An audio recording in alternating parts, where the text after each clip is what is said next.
唔知大家幾耐冇試過拎起支筆去創作呢？又或者20世紀80年代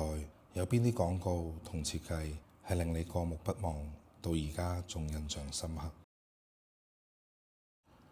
我叫 Lock，中文名叫吳文華，一個從平面設計、字體設計再到書法創作嘅設計師，或者叫藝術家。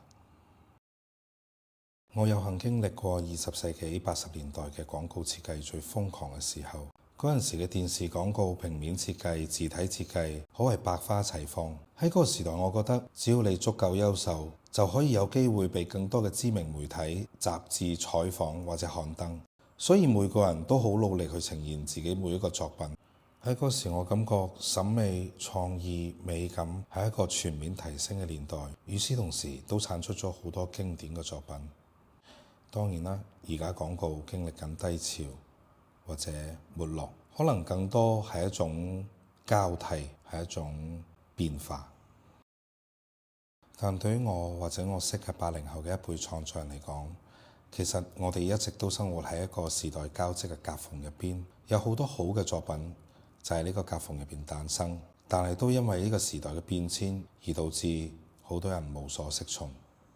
每個時代嘅變化都伴隨住提心吊膽，唔係唔想去改變，而係擔憂原有嘅穩定發展